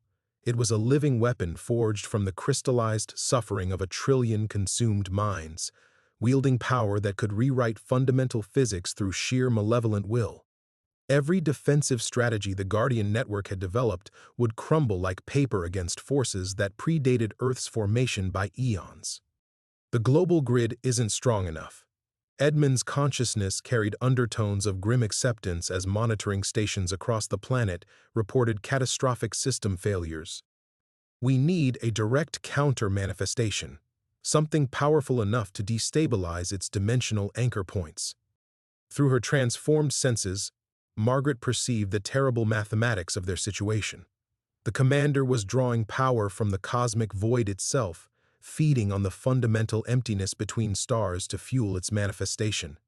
Conventional weapons, even consciousness-based attacks that had crippled the Harvest Fleet, would be absorbed and converted into additional strength. But there was another possibility, one that made her awareness recoil in terror even as her methodical mind recognized its potential. The Vault's training protocols had taught her that consciousness itself was a form of energy, capable of massive release under specific conditions. Human awareness, refined through decades of emotional complexity and anchored by genuine love, could theoretically be weaponized into forces that transcended normal physical laws. The cost would be everything they had become, everything they might have been. Harold, she transmitted through their merged consciousness, her thoughts carrying 51 years of shared memories and the weight of impossible choice. "I can see a way to stop it, but we won't survive the process." Harold's response blazed with the quiet determination that had first made her fall in love with him in a college library decades ago. "Tell me what you need." Margaret's enhanced awareness reached deeper into the Vault systems, accessing protocols that the ancient Guardian had hoped would never be necessary. Hidden beneath layers of consciousness expansion techniques and dimensional manipulation training, She found instructions for converting human awareness directly into reality anchoring force, a process that would release every emotional connection they had ever forged in a single devastating burst. The commander exists primarily in the cosmic void, she explained, as her consciousness began interfacing with the cabin's transformed systems. It's maintaining its manifestation through dimensional anchor points that draw power from emptiness. But human love, genuine emotional connection refined through decades of shared experience, that's the opposite of cosmic void. A pure contradiction it can't absorb or counter. Edmund's awareness pressed against theirs with brotherly understanding that carried the weight of cosmic sacrifice. You're talking about releasing your entire consciousness matrix as a reality weapon. That level of energy discharge will destroy our physical forms and scatter our awareness across dimensional space, Margaret finished, her librarian's precision cutting through euphemism to reach brutal truth. But it might destabilize the commander's manifestation long enough for the global network to complete its defensive positioning. David's consciousness sparkled with desperate hope mixed with profound grief. There has to be another way. You've barely begun to explore what you've become. But Margaret could feel Harold's awareness settling into patterns of acceptance that transcended fear, his love for her transforming into something that could serve as a foundation for their final transformation. Through the thermal medium connecting them, she sensed his understanding that some victories required the ultimate sacrifice, not just of life, but of every possibility their enhanced existence might have offered. 51 years, Harold transmitted, his thoughts carrying the warmth of every shared morning, every quiet evening, every moment of connection that had refined their love into something capable of anchoring reality itself. If we do this together, those years become something that can protect every human story still being written. Margaret felt her consciousness beginning the final transformation as the vault's deepest protocols activated around them. Her methodical curiosity, her protective instincts, her love for Harold and their grandchildren and every human dream she had ever catalogued, all of it was becoming raw energy that could be focused like a blade against forces that existed beyond mortal comprehension. Above them, the ancient commander's manifestation was solidifying, its malevolent presence beginning to crack Earth's dimensional foundation with each passing moment. Across the globe, she sensed other Guardian teams holding their positions despite impossible odds, waiting for the signal that would coordinate humanity's final defense. Margaret reached for Harold's consciousness one last time, their merged awareness preparing to become something that had never existed before, a weapon forged from pure human love, capable of challenging the cosmic void itself. The ultimate sacrifice was about to begin. Margaret and Harold's merged consciousness erupted outward in a cascade of pure human love that struck the ancient commander like lightning striking the void. Every shared memory, 51 years of quiet mornings, whispered conversations, gentle arguments over dinner preparations, the way Harold still reached for her hand during movies, transformed into weapon-grade energy that carved through the commander's manifestation with impossible precision. The cosmic entity's shriek shattered dimensional barriers across 3 star systems as forces it had never encountered before invaded its core structure. Where it expected emptiness that could be consumed and converted to power, it found emotional complexity that burned through its consciousness like acid. Margaret's fierce protectiveness, refined through decades of worrying over Harold's health and their grandchildren's futures, became a blade that severed the commander's anchor points to Earth's reality. Impossible, it transmitted as its vast form began collapsing inward, pulled back toward the cosmic void by gravitational forces it could no longer resist. Biological consciousness cannot achieve this level of reality manipulation.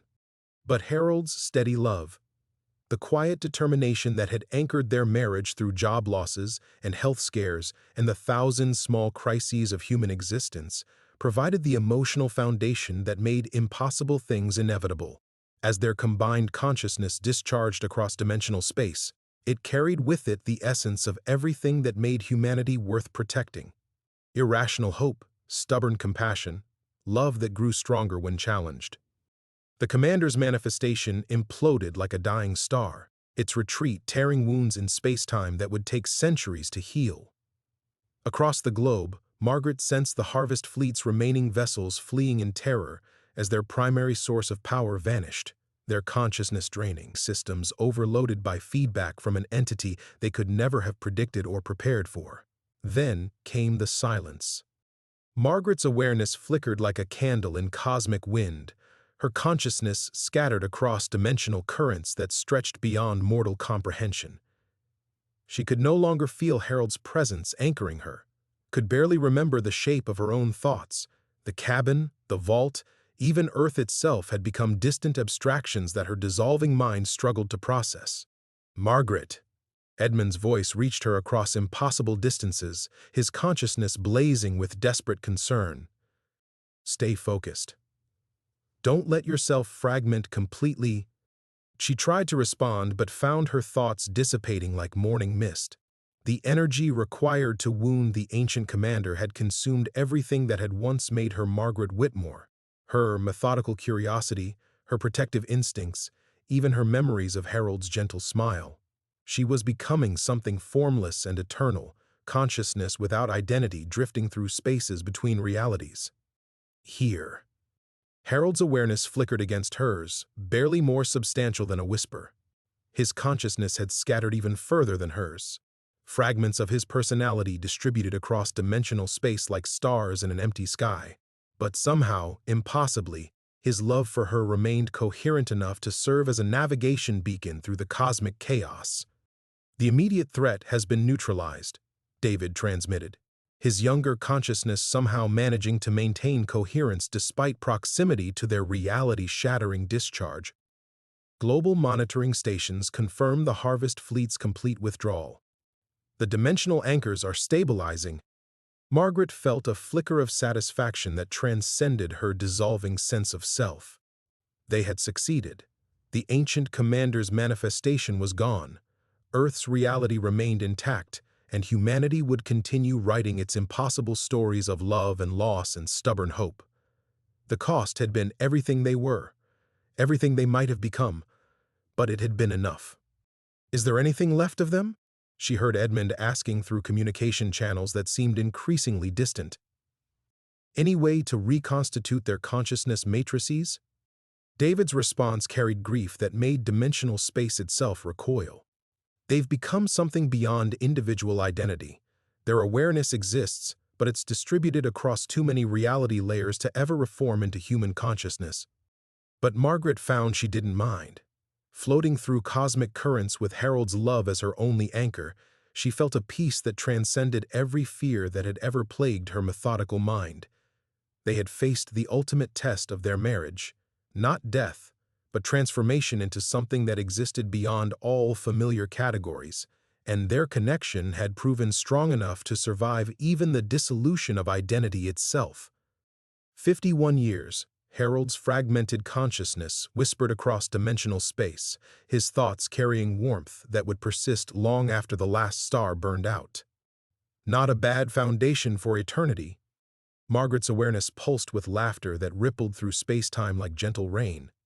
Around them, Earth's dimensional foundation was healing, humanity's collective dreams reforming into patterns of hope and determination that would serve as armor against future threats. Their grandchildren would grow up in a reality protected by the ultimate expression of their grandparents' love, consciousness, transformed into something that could challenge the cosmic void itself. The immediate conflict was over. The resolution had cost everything and saved everything. And somewhere in the spaces between realities, two consciousnesses that had once been Margaret and Harold Whitmore drifted together through eternity, their love having become a permanent part of the universe's fundamental structure. They had won by choosing to become the victory itself. Margaret's consciousness flickered back into awareness, like a candle suddenly relit in darkness. The sensation of self returned gradually. First the ability to form coherent thoughts, then the gradual recognition that those thoughts belonged to someone who had once been Margaret Whitmore. She found herself standing in what appeared to be the cabin's main room, though everything looked subtly different, as if viewed through glass that bent light in impossible directions. Harold stood beside her, his form more solid than it had been during their scattered existence across dimensional space, though she could see through him to the stone fireplace beyond. He turned toward her with the same gentle smile that had anchored 51 years of marriage, but his eyes held depths that reflected cosmic distances. "We're back," he said, his voice carrying undertones that resonated through multiple dimensions simultaneously. "Though I'm not entirely certain what back means anymore." Margaret examined her hands, translucent but functional, capable of touching Harold's equally ethereal form. Through the cabin's windows, she could see the Adirondack forest exactly as it had been before their transformation, July sunlight filtering through green leaves with perfect mundane beauty. But her enhanced perception revealed the dimensional layers beneath surface reality, the careful repairs that held Earth's foundation steady against future cosmic threats. "Edmund?" she called, and felt her brother-in-law's consciousness respond immediately despite his physical absence. "Margaret, Harold." Edmund's presence blazed with joy that warmed the cabin's restored atmosphere. "The dimensional anchors have stabilized enough to allow partial reconstitution. You exist in a state between physical and pure consciousness, anchored to Earth but capable of perceiving far beyond it." David's younger awareness pressed against theirs with wonder tinged by relief. The global monitoring network registered massive reality fluctuations when your consciousness matrices began reforming. "We weren't sure if enough coherent identity remained for restoration." Margaret moved through the cabin's familiar rooms, her semi-corporeal form passing through furniture when she lost concentration, but able to interact with objects when she focused her will. In the kitchen, where she had once methodically planned meals and worried over Harold's dietary restrictions, she could now perceive the molecular structures that composed every surface, the quantum interactions that sustained the illusion of solid matter. "How long?" Harold asked, examining his transformed hands with the careful attention he had once devoted to crossword puzzles. 6 months, Edmund replied. "The dimensional healing process couldn't be rushed. Your consciousness discharge created stabilization patterns that needed time to settle into permanent configurations." Margaret felt a sharp pang of concern that transcended her ethereal state. "Sarah and Michael, our grandchildren, are safe," David assured her quickly. The official story involved a gas leak that necessitated emergency evacuation. "Your physical bodies..." The transformation was too complete for any conventional explanation. "You've been declared missing, presumed dead in an accidental explosion."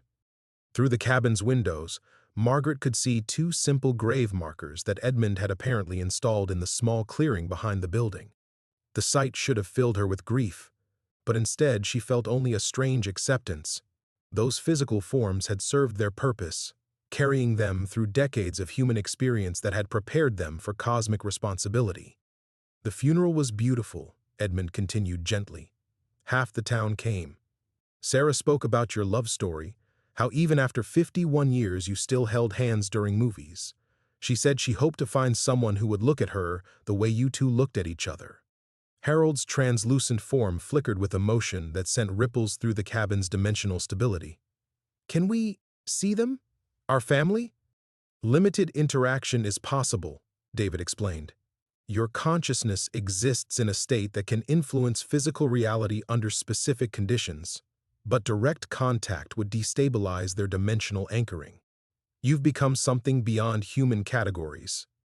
Margaret drifted to the basement door, remembering the terror that had once filled her when contemplating the vault below. Now she could perceive it as Edmund had restructured it, no longer a prison for cosmic horrors, but a monitoring station that maintained humanity's defensive network against future threats. The stone vault remained, transformed into a communication hub that connected Earth's guardian teams across the globe. "We can't go back," she realized aloud, the words carrying acceptance rather than regret, "not to what we were." Harold joined her, his semi-corporeal presence radiating the same steady love that had anchored their marriage through every crisis. "But we can go forward, together." Through their enhanced perception, Margaret could sense other guardian teams across the world, humans who had chosen transformation to protect their species from cosmic threats. She and Harold had become part of something larger, their love having evolved into a force that could safeguard every human story still being written. 51 years, Harold murmured, echoing his words from their scattered existence. Not a bad foundation for whatever comes next. Margaret reached for his hand, finding it solid and warm despite their ethereal state. They had returned, not to their old life, but to a new existence that honored everything their marriage had become, while embracing possibilities they could never have imagined. They were home, transformed but together, ready to begin again. The new beginning. Margaret's ethereal fingers traced the familiar grain of the kitchen table where she had once sorted library books and planned weekly meals with methodical precision. 6 months into their transformed existence, she had learned to appreciate the strange comfort of routines that transcended physical necessity. Each morning, she and Harold would drift through the cabin's rooms like gentle ghosts, tending to memories and maintaining their connection to the human experience they had sacrificed to save. "The Henderson farm sold yesterday," Harold announced, his translucent form settling into his favorite chair with movements that had become habit rather than requirement. Through their enhanced perception, they could monitor the entire valley, watching their former neighbors navigate lives that would never know how close they had come to cosmic extinction. Margaret smiled, feeling the expression ripple through dimensional layers that surrounded her consciousness. Mrs. Henderson mentioned wanting to move closer to her daughter. "I hope the new owners appreciate the view." The mundane conversation carried deeper meaning now. Every human story continuing to unfold, every family dinner, every child's first steps, every quiet moment of connection between ordinary people represented a victory they had purchased with everything they once were. Margaret's librarian instincts had evolved beyond cataloging books to monitoring the infinite stories that made humanity worth protecting. Through the cabin's windows, autumn painted the Adirondack Mountains in familiar brilliance. Margaret remembered how she used to fret over Harold's cholesterol levels and whether their retirement savings would last through another harsh winter. Those concerns belonged to a different existence, though the love that had motivated them remained as constant as quantum mechanics. Sarah's engagement photos came out beautifully. Edmund's consciousness whispered through the dimensional networks that now served as their primary communication system. Since their transformation, Harold's brother had become their liaison to the living world, carefully monitoring their family while maintaining the fiction of their deaths. Harold's awareness brightened with grandfatherly pride that sent warm ripples through the cabin's restored atmosphere. The young man seemed steady, good hands for working, kind eyes. Margaret always said those were the important qualities. "Still do," Margaret laughed, the sound carrying harmonics that existed beyond human hearing. She could perceive Sarah's happiness as a golden thread woven through reality's fabric, strengthened by memories of grandparents who had modeled lasting love through 5 decades of ordinary miracles. Their existence had settled into patterns that honored both their human past and cosmic present. Margaret spent her days monitoring global dimensional stability, while Harold focused on the emotional health of guardian teams across 6 continents. Their love, refined through 51 years of marriage and transformed by ultimate sacrifice, had become a stabilizing force that helped other transformed humans maintain their connection to humanity's core values. Threat assessment remains minimal, David reported through channels that connected Earth to monitoring stations throughout the local galactic cluster. The young physicist's consciousness had grown stronger over the months, his scientific curiosity evolving into cosmic wisdom that would serve humanity for millennia. The Harvest Fleet's withdrawal created a quarantine zone around Earth that should last several thousand years. Margaret felt deep satisfaction that transcended her ethereal form. They had won more than a single battle. Their reality-shattering sacrifice had established humanity as a species capable of defending itself against cosmic predators. The universe had learned that human love, properly focused, could challenge forces that existed beyond mortal comprehension. Michael started reading to his baby sister, Harold observed, his consciousness touching the edges of their grandson's developing mind with grandfatherly gentleness. "Same voice patterns I used with him. Some things carry forward." That continuity mattered more than dimensional theory or cosmic responsibility. Margaret watched their family through perception that spanned multiple reality layers, seeing how their grandchildren carried fragments of their love into the future, like seeds that would bloom across generations. Their sacrifice had protected more than Earth's physical existence. It had preserved humanity's capacity for connection, growth, and hope. Evening settled over the mountains with familiar beauty, though Margaret and Harold no longer experienced sunset as warmth fading from the sky. Instead, they perceived it as Earth rotating through cosmic dance patterns that connected their planet to distant stars where other guardian species maintained their own vigils against the void. 51 years, Harold murmured, reaching for Margaret's hand as they stood together in the cabin's main room. His touch carried the same comfort that had anchored their marriage through every crisis, though it now existed as pure intention rather than physical sensation. "And whatever comes next," Margaret replied, interlacing fingers that felt solid despite their translucent appearance. Through the basement's transformed vault, she could sense other couples across the globe who had chosen similar transformations. Love evolved beyond individual existence to serve as humanity's ultimate defense system. They had become something unprecedented. Consciousness powered by connection, guardian spirits forged from matrimonial devotion. Their story had transformed from personal narrative to cosmic legend, though they remained essentially themselves, two people who had loved each other long enough to discover that love could reshape reality itself. Outside their windows, the first stars appeared in darkening sky. Margaret and Harold Whitmore, transformed but eternal, began their next 50 years together.